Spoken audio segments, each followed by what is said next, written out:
Hello everyone, I'm MVL and welcome to another gaming pickup video, this time for the month of August. As usual, gameplay footage for every game, and let's start straight away with Sword of Vermilion for the Sega Mega Drive. Now this game is really cool. It's an RPG with many different game modes. When you're in a town, you get a top-down perspective similar to The Legend of Zelda.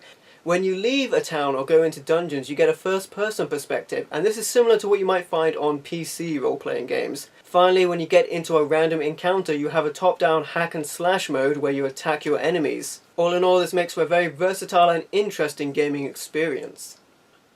There is also a second combat mode which I haven't experienced, which is a 2D side-scrolling battle that you get when you fight bosses.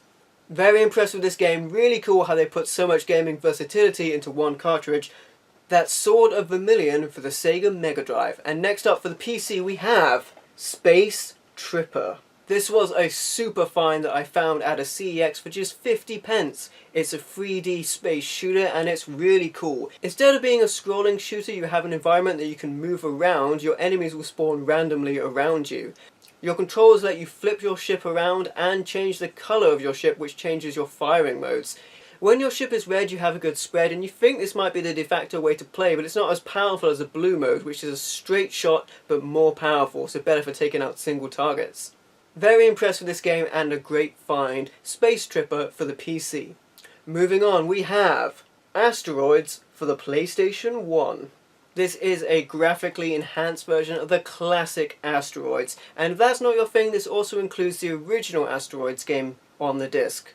Well, this game is really cool. You can't really do anything wrong with the formula. It's Asteroids. It's an awesome game. I wouldn't put this above the original arcade Asteroids, neither would I put it above Mindstorm for the Vectrix.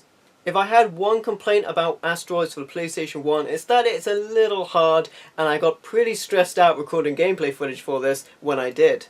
That's Asteroids for the PlayStation 1. Next up we have Duke Nukem Land of the Babes.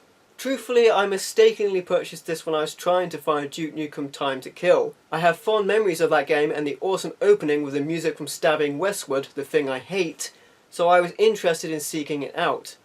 With that, I ended up with this game. And I think we can all agree Duke Nukem is best as a first-person shooter. Playing it as a third-person game just feels like you're playing a bad Tomb Raider. Still, I got a good deal on this game, so I can't really be disappointed. Duke Nukem Land of the Babes for the PlayStation 1. Next up we have Excalibur 2555 AD for the PS1. I will quickly note something that I didn't realise when I purchased this game, that your character is different depending on the region you get this game from. If you have an American copy, the main character is blonde with a leotard, and the PAL copy has a brunette wearing shorts. I'm not really sure why they made the change. It doesn't really affect gameplay at all. I guess maybe they just like blondes in the States. With all that said, this game is pretty cool. It's a third-person adventure game. The combat is a little trickier than I would like it to be. It's not quite as hard as it looks like when you're watching it. I mean, I looked at gameplay footage of this before I got it, and the combat looked pretty weird to me. It's not actually that bad. It's quite intuitive. I will say that I got most of these PlayStation 1 games from the same seller on eBay. Because I bought multiple items, they offered me a postal discount or more games, and what do you think I took? That's Excalibur 2555 AD for the PlayStation 1. Next up we have Lifeforce Tenka. Now this is known as Codename Tenka overseas. And this is a pretty impressive, I would say, first-person shooter for the PlayStation 1. Visually it looks similar to Doom, and I'm very impressed at how this plays and feels. I wouldn't say the game is running slowly or feels sluggish, it plays really well. This game is very enjoyable and may well be a hidden gem on the PlayStation 1. That's Lifeforce Tenka for the PS1. And next up we have O.D.T. Escape or Die Trying for the PlayStation 1. This is a cool third-person adventure game. You crash-landed in the Forbidden Zone. It's dark, mysterious, and very dangerous. You need to defeat your enemies, fix your craft, and escape or die trying. Well, this game was really cool when I went to record footage for it. Once I got my head around the controls, after I stopped switching to the wrong weapon, it was very fun to play. That's ODT Escape or Die Trying for the PlayStation 1. Next up we have Ronin Blade for the PlayStation 1.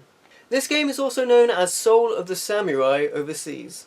This game describes itself as cutting-edge samurai action, as this is a third-person hack-and-slash game with adventure elements. My one complaint would be that I want to get straight to the action, and this game kind of drew that out a little bit.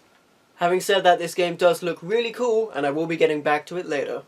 That's Ronin Blade, or Soul of the Samurai, for the PlayStation 1. The next game is Tunguska, Legend of Faith, for the PlayStation 1. No idea if I pronounced that correctly. This game looks really cool. It's a third-person horror, action, adventure, fighting game. I don't really know because I didn't get very far into it. I really enjoyed the start of this game when you move around, and when you interact with items it goes first-person point and click, which is really cool.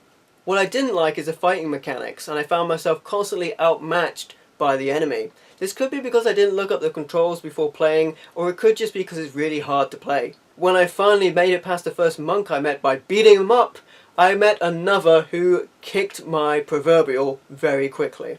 So it might take a bit of persuasion for me to get back to this game, but it certainly does look really cool. That's Tunguska, Legend of Faith, for the PlayStation 1. Next up we have Odin Sphere for the PlayStation 2.